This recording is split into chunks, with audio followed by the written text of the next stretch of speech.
దేశంలో నేటికి పితృస్వామ్య కుల ఆధారిత పోకడలతో అక్రమ రవాణా బాధిత మహిళలు, వ్యభిచార వృత్తిలో మగ్గుతున్న మహిళలు హక్కులను కాలరాయిస్తున్నాయని మహిళా సంఘాల సభ్యులు ఆవేదన వ్యక్తం చేశారు.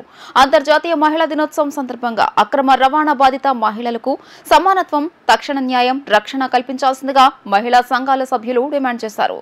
గాంధీనగర్ ప్రెస్ క్లబ్లో రాష్ట్ర స్థాయి మానవ అక్రమ రవాణా, వ్యాపార, లైంగిక దోపిడీ బాధితుల సంఘం రాష్ట్ర అధ్యక్షురాలు అపూర్వ, ప్రగతిశీల మహిళా సంఘం రాష్ట్ర కార్యదర్శి పద్మ, విముక్తి రాష్ట్ర కోశాధికారి లక్ష్మి, ఆంధ్రప్రదేశ్ మహిళా సమాఖ్య రాష్ట్ర కార్యదర్శి దుర్గాంబ సమావేశమయ్యారు. అంతర్జాతీయ మహిళా దినోత్సవం వేళ సమానత్వం, సాధికారత అనే థీమ్తో సెక్స్ వర్కర్లు మరియు అక్రమ రవాణా బాధితుల సంఘమైన విముక్తి సెక్స్ వర్కర్ల హక్కులను పరిరక్షణ, న్యాయం, కమ్యూనిటీ ఆధారిత పునరావాసం, ఆరోగ్య సంరక్షణ, విద్యా, సామాజిక భద్రత అనే అంశాలపై తక్షణ చర్యలు తీసుకుని పరిష్కరించాలని కేంద్ర రాష్ట్ర ప్రభుత్వాలను డిమాండ్ చేస్తూ విముక్తి సభ్యులు తీర్మానం చేశారు.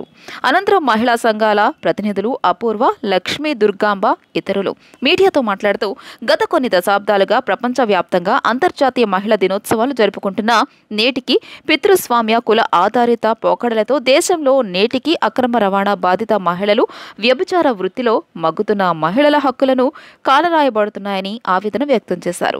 భారతదేశంలోని సెక్స్ వర్కర్లకు, అక్రమ రవాణా బాధిత మహిళలకు రాజ్యాంగపరమైన రక్షణలు ఉన్నప్పటికీ వ్యవస్థాగతంగా వివక్ష, హింస, సామాజికంగా చిన్న చూపును ఎదుర్కొంటున్నారని, బాధిత మహిళల పట్ల పోలీసులు వ్యవహరించే తీరు మారాలని కోరారు. మహిళలను అక్రమ రవాణా అలాగే సెక్స్ వర్కర్లపై ఈరోజు ఈ కార్యక్రమం ఇక్కడ ఏర్పాటు చేయడం జరిగింది. దీనిపై ముఖ్యంగా అక్రమ రవాణా అనేది మరి మహిళలు ఆర్థిక పరిస్థితి బాలేని చోట, అలాగే ముఖ్యంగా సినిమాలకి వాటికి ఎఫెక్ట్ అయిన పిల్లలు, అలాగే అక్కడ పరిస్థితులు, లోకల్ పరిస్థితుల వల్ల కూడా చాలామంది వాళ్ళ ట్యాప్లో పడి అందరినీ కూడా ఈ రవాణా చేసి వాళ్ళని సెక్స్ వర్కర్లుగా చేస్తున్నారు. దాదాపు 100 మందిలో 80 మందిని సెక్స్ వర్కర్లుగా చేస్తున్నారు. అలాగే 20 మంది మామూలుగా ఇళ్లల్లో వాళ్ళు పని చేయడానికి కూడా వాళ్ళు ఉపయోగించుకునే పరిస్థితి, తీసుకెళ్ళిపోయే పరిస్థితుల్లో మన రాష్ట్రం 3వ స్థానంలో ఉంది. అలాగే మన దేశం వచ్చేటప్పటికి ప్రథమ స్థానంలో ఉందని చెప్పడానికి కూడా చాలా సిగ్గుగా ఉంది. మరి అటు 2014లో అంతకుముందు ఒక జీవో ఉండేదా, జీవో ప్రకారం కూడా వీరందరికీ న్యాయం చేయడానికి ఆ జీవో ఉండేది. కానీ ఇప్పుడు మన 2 రాష్ట్రాలు విడిపోయిన తర్వాత ఆ జీవో ఏమైంది అనేది కూడా ఇంతవరకు తెలియని పరిస్థితి. వీరిని ఇప్పుడు ఉన్న పరిస్థితిలో ఇక్కడ చూశారు కదా మీరు, ఇంతమంది ఇక్కడ హాజరయ్యారు. విముక్తి సంస్థ ద్వారా వాళ్ళందరినీ కూడా గ్యాదర్ చేసి వాళ్ళకి న్యాయం చేయాలని చెప్పేసి ఆ సంస్థ ఆలోచనతో వీళ్ళందరినీ గ్యాదర్ చేసి మమ్మల్ని పిలవడం జరిగింది. ముఖ్యంగా ఏంటంటే ఈ గవర్నమెంట్, ఇప్పుడున్న గవర్నమెంట్ అయినా వీళ్ళకి న్యాయం చేయాలి. వీళ్ళంతా ఎందుకంటే సెక్స్ వర్కర్లుగా వాళ్ళ మీద పేరు పడిపోయిన తర్వాత మనలోకి వస్తే వాళ్ళని చాలా చిన్న చూపు చూసే పరిస్థితుల్లో మన సమాజం ఉంది. సమాజం కూడా మారాలి. వాళ్ళు ఏ పరిస్థితుల్లో ఎలా అయ్యారనేది కూడా, అలాగే వాళ్ళు కనీసం ఏ పోలీస్ స్టేషన్ కన్నా వెళ్ళి కంప్లైంట్ ఇచ్చినా వాళ్ళ మీద చాలా చిన్న చూపు చూసే పరిస్థితి ఉంది.